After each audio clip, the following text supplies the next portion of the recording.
Para esta sesión, nos vamos a enfocar en Apocalipsis capítulos 2 y 3.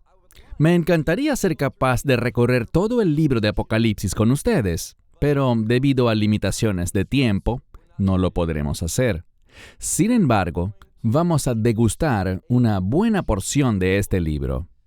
Así que dicho esto, miren por favor Apocalipsis capítulo 2. Y lo que encontramos aquí, de nuevo, son 7 mensajes. Y la fuente de esos mensajes es ciertamente nuestro Mesías. Lo que Él va a hacer es describir a estas 7 iglesias. Quiero objetar un asunto, porque muchas veces, cuando muchos maestros hablan sobre estas 7 iglesias, esto es lo que frecuentemente les dirán. Y no es bíblicamente correcto. Les dirán que estas 7 iglesias representan 7 períodos de tiempo diferentes de la historia de la iglesia. Dicen que la primera iglesia es la iglesia más antigua y que la iglesia final, la Odisea, es la iglesia de los últimos tiempos. La Biblia no está de acuerdo con eso. Y permítanme compartirles por qué. Una de las cosas que vemos una y otra vez en los capítulos 2 y 3 a estas 7 iglesias es que hay una frase que aparece regularmente. La frase es: el que tiene oído, oiga lo que el Espíritu dice. ¿A quién? A las iglesias. Por lo tanto, es incorrecto pensar que cada uno de estos 7 mensajes son exclusivamente para esa única iglesia. Eso es falso. Estos 7 mensajes son para las iglesias, para la iglesia entera.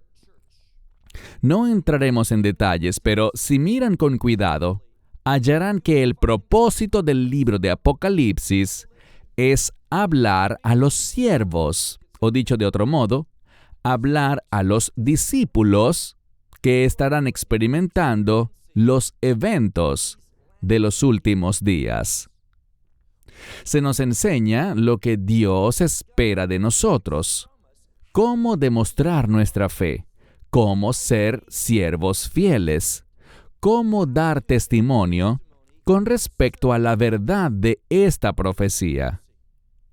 Y si miran a estas 7 iglesias, es muy importante que vean lo que el Mesías está diciendo. A medida que avanzamos por ellos, una de las cosas que el Mesías dice a estas iglesias es que necesitan arrepentirse. Él dice: conozco tus obras. Casi a cada iglesia le dice eso: conozco tus obras, tus hechos, tu conducta. Y agrega que no las he hallado completas. O sea, Él no está complacido con ellas. No están haciendo lo que deberían. Pero, sin embargo, Él les dice que son llamadas a arrepentirse. O sea, somos llamados a entrar en acuerdo con Dios. Somos llamados a apartarnos del pecado y a dar fruto, como decía Juan el Bautista, a dar fruto digno de arrepentimiento. El arrepentimiento involucra varias cosas. Involucra entrar en acuerdo con los estándares de Dios. Involucra apartarse del pecado y también tiene que ver con que uno muestre frutos dignos de arrepentimiento. Es decir, si estás de acuerdo con los estándares de Dios, si te apartas del pecado, entonces y solo entonces vas a estar dando fruto digno de arrepentimiento. Bien, vayamos al capítulo 2 y comencemos en el versículo 6. Apocalipsis, capítulo 2, versículo 6. Leemos: pero esto tienes. Ahora, aquí él está hablando a esta iglesia en Éfeso y afirma estar complacido con algo que ellos tienen. ¿Qué será? Pero esto tienes, que aborreces las obras de los Nicolaitas. Bien, de nuevo, pueden ir a Internet y hallarán muchos videos diferentes que les dicen qué son los Nicolaitas. Pero hay un problema. Cuando miramos ese término, podemos saberlo con certeza. No tenemos que especular porque esta palabra aquí, Nikos, es la palabra griega que habla de vencer o superar. También puede ser oprimir o dominar. Y luego tenemos la palabra laos, de donde viene, por cierto, el término laico, y es la palabra griega para pueblo. ¿Qué aborrece Dios entonces? Poniendo estas palabras juntas, Él aborrece a aquellos que quieren oprimir y dominar a otros. No se supone que este sea nuestro objetivo en la vida. Tenemos que demostrar el carácter de Dios. ¿Y qué quiere hacer Dios con su pueblo? Él quiere bendecirnos. Él quiere que tengamos una experiencia y una vida en constante aumento. Dios es bueno. Así que Dios aborrece, y el Mesías está diciendo, me complace que tú también compartas esto, que aborrezcas la obra de los Nicolaitas, esas personas que quieren dominar. Esa no es nuestra misión. Si estamos caminando en el Espíritu, vamos a tener un ministerio de edificación. Queremos edificar a la gente, queremos que crezcan. No deseamos oprimirlas ni derribarlas. Entonces dice aquí, pero esto tienes, que aborreces las obras de los Nicolaitas, las cuales yo también aborrezco. Dios es un Dios de amor, pero como Dios ama ciertas cosas, ese amor de Dios le lleva también a odiar, a aborrecer aquellas cosas que están en contra de su carácter. Miren ahora el verso 7. El que tiene oído, oiga lo que el Espíritu dice, y de nuevo, noten, no a esa iglesia en particular, sino más bien dice claramente a las iglesias. Y cuando estamos escuchando al Espíritu, vamos a recibir poder de Dios para hacer algo. Dice, al que venciere, y de nuevo, esa palabra vencer también puede traducirse al que logre la victoria. A eso hemos sido llamados. Quiero compartirles algo. Todos estamos familiarizados con el concepto de la salvación. ¿Qué es la salvación? Bueno, si miran esa palabra hebrea, la cual es Yeshua, no Yeshua, que es Jesús, sino que es un sustantivo, Yeshua, salvación. Si hacen un buen estudio de esa palabra en un diccionario hebreo, una de las definiciones que tiene el término salvación es la palabra nitzajón, que significa victoria. Es debido a que hemos sido salvos por la gracia de Dios que nos dirigimos hacia la victoria eterna. ¿Y qué es esa victoria? Que viviremos para siempre en la gloria de Dios. Ahora, si son buenos estudiantes de profecía, busquen en algún momento Zacarías 14, donde se habla de la segunda venida. Lo que vemos es que debido a su segunda venida, habrá un cambio. Cuando llega la noche, ¿qué deberías esperar al anochecer? Oscuridad, pero no en el reino de Dios. Porque cuando dice que llega la noche, no habrá oscuridad. Lo que la Escritura dice, lo que Zacarías dice, es que va a haber luz. Y esa luz está relacionada con lo que vemos por allá por Génesis capítulo 1, porque el número 1 domina en Zacarías 14 en esa sección. Y es por eso que cuando dice en la Escritura, y fue la tarde y la mañana, sus Biblias dirán el primer día, pero eso no es lo que dice en hebreo. No dice el primer día, sino Yom Echad, un día. Y ese término uno, Echad, está relacionado con el concepto de algo que es único. ¿Y qué es eso tan único? Porque Dios dijo que sea la luz, y esa luz hizo algo. Fue solo debido a este cambio que fue traído debido al Espíritu de Dios y a la palabra de Dios. A través de eso, la tierra, la creación de Dios, fue reparada. Y ahora, por esa reparación hecha por el Espíritu y la palabra, la gloria de Dios comenzó a manifestarse. Y de eso es de lo que estamos hablando aquí. Esta victoria es para mostrar a otros la gloria de Dios en tu vida. ¿Y qué dice él?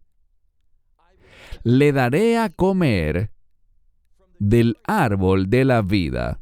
¿Saben qué es triste? Que ellos podían comer de cualquier árbol en el huerto.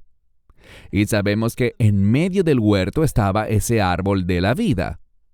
Pero también el árbol del conocimiento del bien y del mal, el único del cual Dios prohibió comer a la humanidad. ¿Y qué hizo la humanidad? Fuimos derechito a donde Dios dijo que no. ¿Por qué? Porque si nos dejan por nuestra cuenta, en nuestra condición natural, somos rebeldes. Y nosotros también éramos parte de la creación. Por tanto, nosotros también necesitábamos una reparación. ¿Qué reparación? La redención. Es por eso que una de las maneras como vemos que se menciona al Mesías tan frecuentemente en el libro de Apocalipsis es como el Cordero.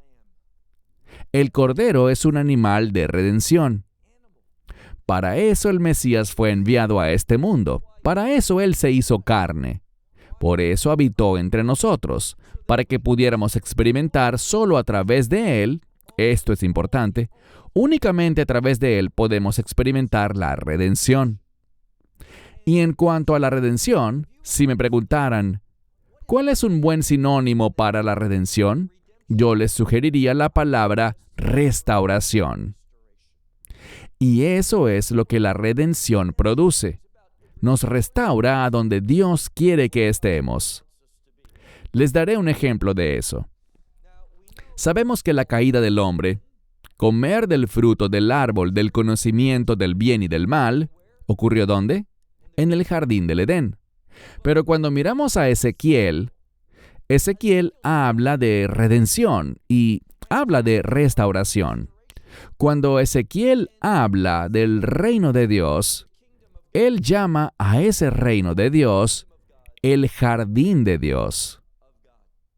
Y cuando miramos al final del libro del Apocalipsis, vemos que donde vamos a pasar la eternidad es, y aclaremos algo. Hay un muy buen predicador que es un excelente maestro bíblico, pero yo discrepo con él solo en un detalle. Hace algunos años, él sacó una serie de sermones y la tituló así: El cielo, mi hogar eterno. Eso es falso. La Biblia no enseña que el cielo sea para siempre. ¿Qué dice la Biblia? Que el primer cielo y la primera tierra pasarán, y que habrá un nuevo cielo y una nueva tierra. ¿De qué está hablando? Él está hablando de una segunda creación. ¿Y cómo llamamos a esa segunda creación? La llamamos la Nueva Jerusalén. Esa palabra nueva es una palabra de reino.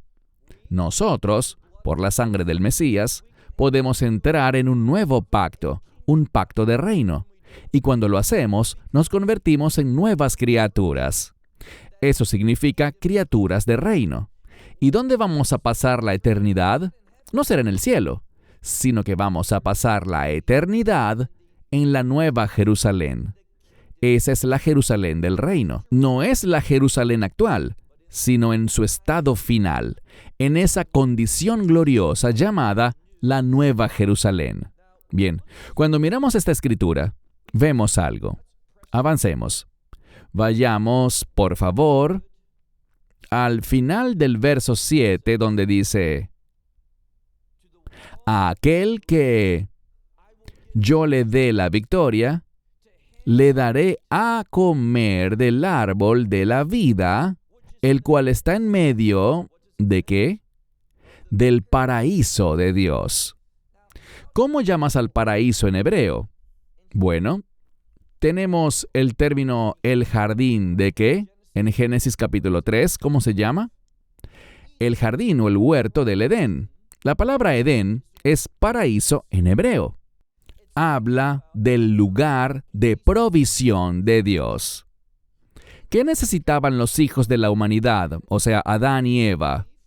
¿Qué requerían en el huerto del Edén? Nada, Dios les daba todo. Todo estaba preparado. Así que tenemos este paraíso de Dios. Bajemos ahora al versículo 9.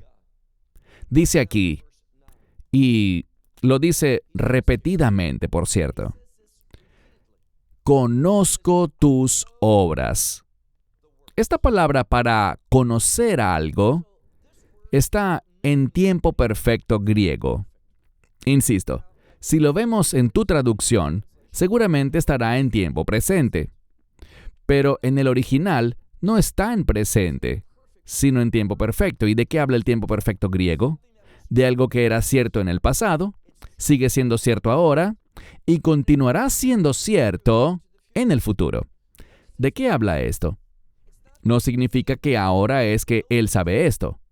Siempre que hablamos sobre el conocimiento de Dios, Dios ha conocido todas las cosas desde siempre.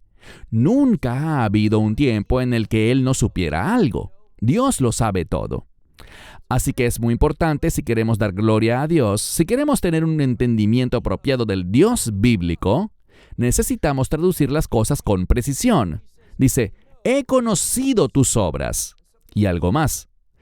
Él dice, también he conocido tu tribulación.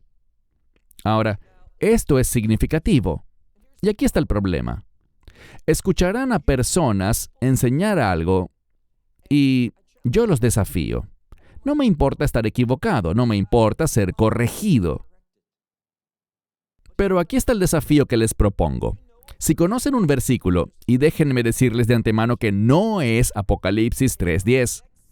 En nuestra próxima sesión vamos a estar lidiando con Apocalipsis 3:10 y el entendimiento adecuado de este verso. Porque lo que muchos te dirán es que Apocalipsis 3:10 es el versículo de la Escritura que promete que la iglesia no entrará en lo que mucha gente llama la tribulación. Por cierto, nunca encontramos que la Escritura llame a esos últimos 7 años la tribulación.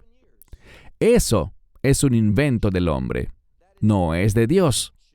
Cuando miramos esos 7 años finales desde un punto de vista bíblico, son llamados por la Biblia la semana 70 de Daniel. Lo que escucharán una y otra vez es que todos esos 7 años consisten en la ira de Dios. Pero aquí está el desafío.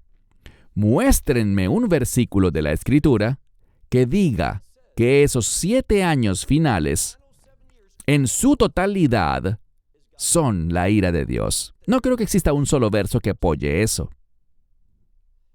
Y les compartiré algo. Me adelantaré un poco en el tema, pero en Apocalipsis 13:5 se habla acerca de una bestia. ¿Y qué es bíblicamente una bestia? Una bestia es un imperio. Específicamente aquí estamos hablando del imperio del anticristo. Y fíjense que lo que dice es que a esta bestia se le dará autoridad para funcionar, es lo que dice.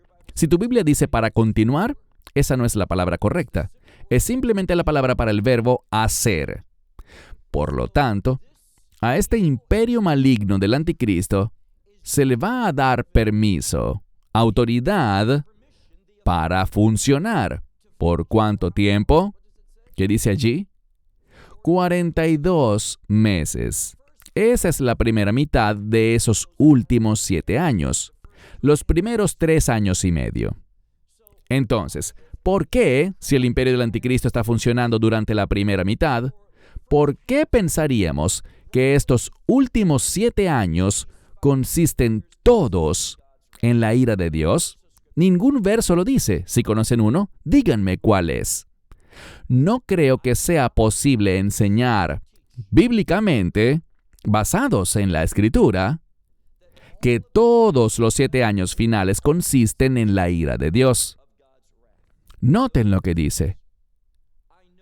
Conozco tus obras y tu tribulación y tu pobreza, pero desde el punto de vista de Dios dice, pero tú eres rico.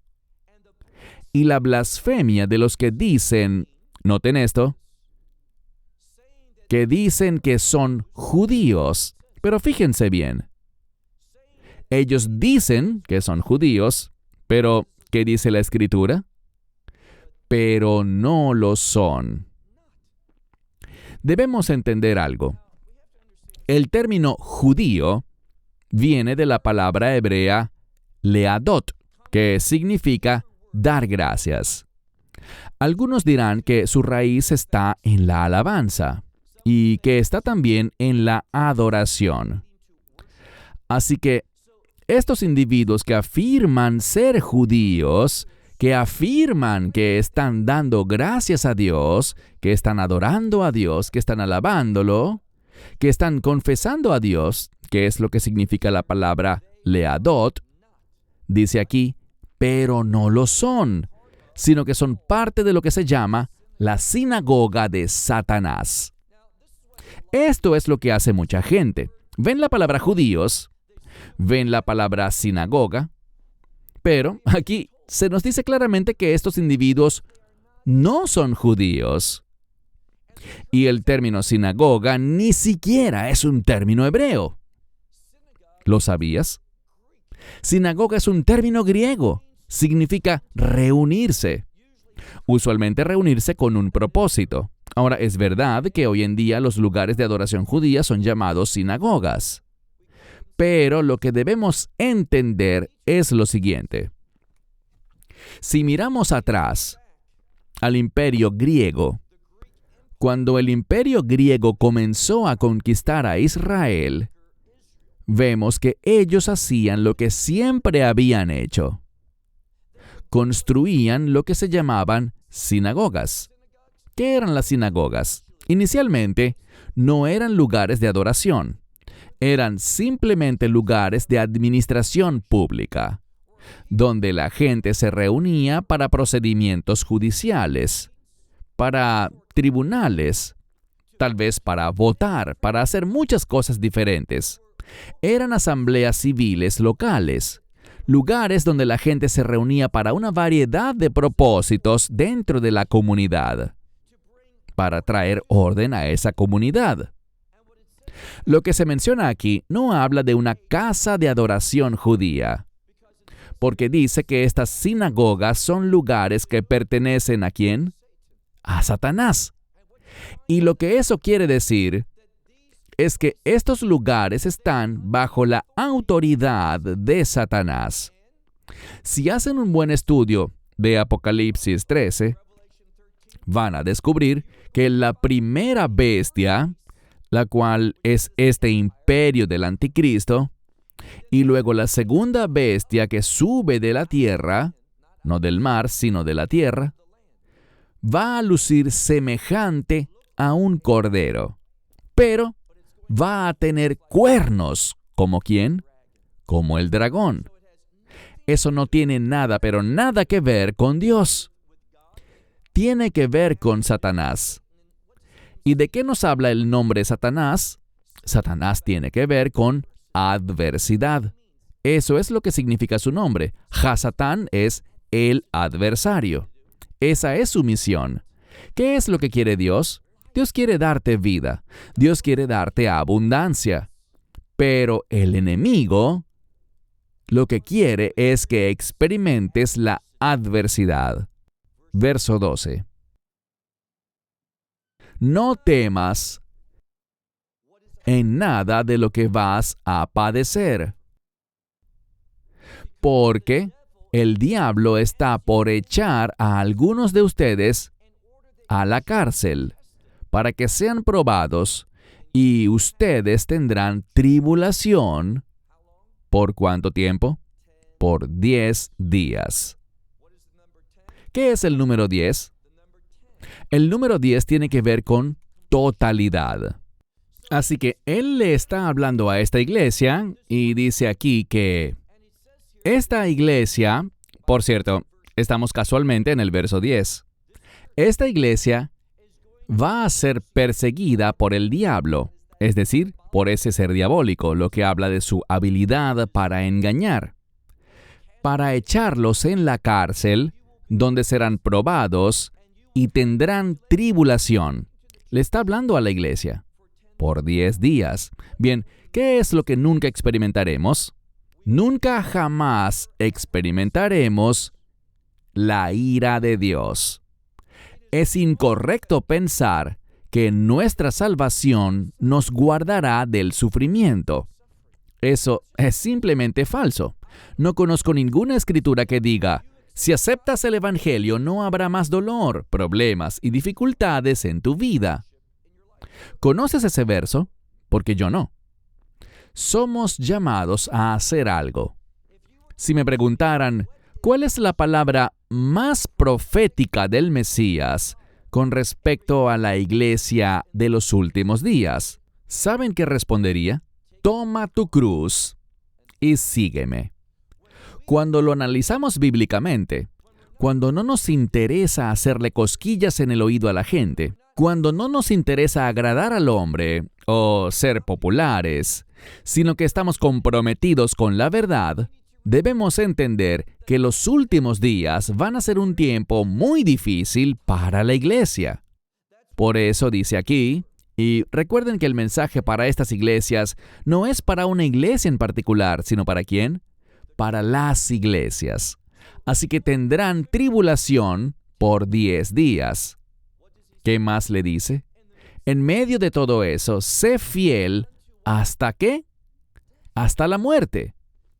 Yo no soy profeta, pero puedo leer profecía. Y lo que la palabra de Dios nos dice es que algunos creyentes en los últimos tiempos serán ejecutados. Eso no debería sorprendernos. Toma tu cruz y sígueme. Ellos lo crucificaron a él, por lo que también pueden crucificar y matar a algunos de nosotros. No sé ustedes, pero cuando veo al mundo, yo no veo, como algunas personas enseñan, que la iglesia esté haciendo grandes avances en el mundo, que vamos a tomar el control de la educación y del gobierno y de los medios de comunicación. Yo no veo eso y no conozco ninguna escritura que valide eso. Cuando veo este mundo, observo una creciente hostilidad contra los creyentes. Y veo que eso está ocurriendo más y más en lugares como, por ejemplo, Etiopía, Siria y en muchos otros lugares donde hay una fuerte persecución en curso. De hecho, si miran a estas organizaciones que enseñan y revelan la persecución de los creyentes en el mundo, ella no está disminuyendo, sino que por el contrario está creciendo. Y lo está haciendo a un ritmo vertiginoso. ¿Por qué? Porque nos estamos acercando a ese espíritu del anticristo. Debemos ver las cosas desde una perspectiva bíblica. Así que avancemos, el tiempo es corto. Leamos, por favor, el verso 14. Apocalipsis capítulo 2, versículo 14. Noten lo que dice aquí. Pero tengo contra ti unas pocas cosas, que tienes allí a los que buscan la enseñanza o se aferran a la enseñanza. ¿De quién? De Balaam. Bueno, Balaam es mencionado en el libro de Números. Y él, en un sentido, es un profeta. Dios verdaderamente hablaba con él. Pero recuerden que alguien quería contratarlo. ¿Quién era ese? El rey de Moab, llamado Balac. Él quería contratar a Balaam para poder hacer algo, para maldecir a Israel. Balaam no era un buen hombre. En ocasiones dijo algunas cosas buenas. Incluso una vez dijo, no puedo ir más allá de lo que el Señor me dice. Eso es excelente. Dijo, aun si Balac, el rey de Moab, me diera su casa llena de oro y plata, yo no puedo ir más allá de la palabra de Dios. Bueno, eso suena bien, pero ¿qué pretendía hacer realmente? Tenemos que entenderlo de la manera correcta. Lo que le estaba diciendo a Balac es esto. Tú quieres que maldiga a Israel. Aun si me das tu casa, ¿qué clase de casa tiene un rey? Una bien grande. Aun si me dieras tu casa llena de oro y plata, no lo haré. ¿Qué le está diciendo a Balac? Le dice, si quieres esto, te va a costar una gran fortuna. No lo haré por solo un poco. ¿Y qué hizo él? Bueno, noten lo que dice. Insisto, no son mis palabras, sino la Biblia. ¿Qué hizo Balaam? Dice que él enseñaba a Balac a poner tropiezo delante de los hijos de Israel, a comer de lo sacrificado a los ídolos y ¿a qué más? Y a cometer inmoralidad, específicamente inmoralidad sexual. ¿A qué se refiere eso? Bueno, eso habla de idolatría. Así es como funcionaba la idolatría. Ibas allí, presentabas una ofrenda a los ídolos, te la comías, ella volvía a ti, porque la idolatría se trata de ti. Siempre tiene que ver con que tú recibas lo que tú quieres. La razón por la que te vuelves a otros dioses es porque sabes algo. El Dios verdadero jamás te dará eso, porque no es lo que te conviene, no es una bendición.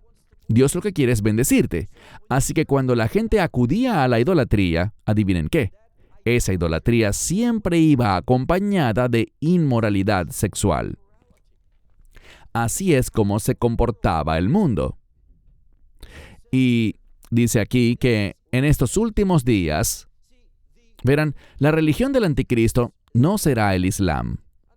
Entiendan eso. La religión del anticristo no es ni será el Islam. La religión del anticristo será la idolatría. ¿Por qué? Porque él quiere capturar a todas las personas y él logrará su cometido por medio del engaño. ¿Y cuál será su gran mentira? Que puedes tener lo que quieras. Esa es la base de la idolatría, que tú consigas lo que quieres. Pero eso no va a suceder. Dice aquí, de la misma manera, tienes también a los que se aferran a la enseñanza. ¿De quién? De nuevo, por segunda vez, de los nicolaitas, la cual yo aborrezco. No opriman, sino más bien edifiquen. Ahora vayamos rápidamente al verso 16. Solo quiero hablar de una palabra. ¿Cómo comienza el verso 16? Con un mandato al arrepentimiento. Si hacen un buen estudio de estas iglesias, estas 7 iglesias, vemos no solo una vez, sino múltiples veces que Dios llama a la iglesia a arrepentirse. ¿Y qué significa eso? La iglesia, al comienzo de los tiempos del fin, no va a ser una iglesia que agrada a Dios.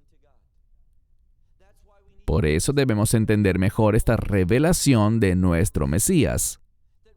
Por eso tenemos que ver al Cordero de Dios de la manera correcta. Arrepiéntanse, o sea, entren en acuerdo con Dios, abracen sus estándares, apártense del pecado y den fruto digno de arrepentimiento. A eso está llamando a la iglesia. Quiero decirles una cosa. Cuando avancemos más en el libro de Apocalipsis, verán que habrá ciertamente un cambio en la iglesia, un cambio que agrada a Dios, porque la iglesia será esa novia que se habrá preparado para su novio. Y esa novia va a estar vestida con vestiduras especiales. ¿Qué tipo de vestiduras? dice la Biblia, que son vestiduras de justicia. ¿Por qué? Bueno, hablamos de esto la última vez que vine acá, pero si estudian la poesía hebrea, la característica número 1 de la poesía hebrea es el paralelismo. O sea, se da una palabra y luego algo paralelo, algo parecido a eso. Y cada vez que vemos la palabra justicia en la poesía hebrea, lo que usualmente, no siempre, pero la mayoría de las veces, es su paralelo, es la palabra gloria. Nos convertimos, por la fe en el Evangelio, nos convertimos en la justicia de Dios. ¿Qué significa eso? Que somos llamados a comportarnos rectamente. ¿Por qué? Para que manifestemos la gloria de Dios a través de un comportamiento justo, recto. Y vemos, les daré otra escritura, Romanos 8, versículo 4, dice: nosotros que caminamos no conforme a la carne, sino más bien conforme al Espíritu, cumplimos la justicia de la ley. Eso es lo que somos llamados a hacer, y solo cuando caminamos en el Espíritu lo podemos hacer. Solo así manifestaremos la justicia de la ley. ¿Para qué? Para que la gente pueda ver la gloria de Dios. Ellos te mirarán y verán el cambio, que ya no vives en la carne, sino que vives guiado por el Espíritu. ¿Y qué hace el Espíritu? El Espíritu trae vida. El Espíritu trae el orden de Dios. Yo no los conozco a ustedes, pero sé algo de ustedes. Si quieren tener un testimonio agradable a Dios, necesitan desesperadamente reflejar la gloria de Dios. Para eso fuimos salvados. Para eso fuimos creados. Todos fuimos creados a la imagen de Dios para reflejar su gloria. Bueno, avancemos. Vayamos ahora al capítulo 3. Y quiero que miremos, por favor, el versículo 2. Apocalipsis 3, versículo 2. Aquí tenemos algo. Y, de nuevo, si lo miramos en griego, hay dos palabras. La primera palabra está en forma de mandamiento y significa sé o mantente, y luego vemos la segunda palabra, vigilante.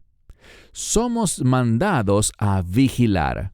Cuando miramos a estas iglesias, las iglesias, estas 7 iglesias, son llamadas a arrepentirse, son llamadas a perseverar y soportar, son llamadas a vencer. Y como vemos aquí, son llamadas a velar o vigilar. Pero aquí está el problema. Si vas a ser un maestro de la palabra de Dios, ¿saben cuál es el aspecto más importante para enseñar la palabra de Dios eficazmente? No es cuán inteligente eres. Todo está conectado con el tiempo. ¿Cuánto tiempo estás dispuesto a invertir en preparar una enseñanza? Porque Dios nunca jamás tiene prisa. Y cuando nos acercamos a su palabra y le decimos, Dios, tienes que darme un mensaje, pero tienes que dármelo bien rápido, hallarás que Dios guardará silencio. Dios desea que pases tiempo con Él en su palabra. Mientras más tiempo inviertas, es decir, tienes que estudiar las palabras, eso involucra ir profundo y estudiar bien. Y la mejor manera de hacerlo cuando llegas a una palabra clave es buscar todos los lugares donde esa palabra aparece en la Biblia para que puedas entender su verdadero significado. Porque si van a la concordancia de Strong en Internet, ellos no te darán la definición de la palabra. Te darán la manera como esa palabra es traducida con frecuencia. Así que ellos compartirán con ustedes en su definición de la palabra cómo otros traductores la traducen, pero eso no me interesa. Lo que me interesa es saber qué significa esta palabra literalmente. Cuando analizamos esta palabra, y recuerden, ¿a quién le está hablando aquí? A la iglesia, o más exactamente, le está hablando a las iglesias.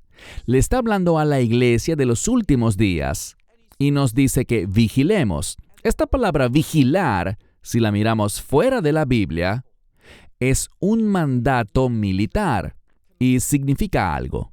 Significa velar o vigilar específicamente ante la presencia del enemigo. Y ese es nuestro llamado.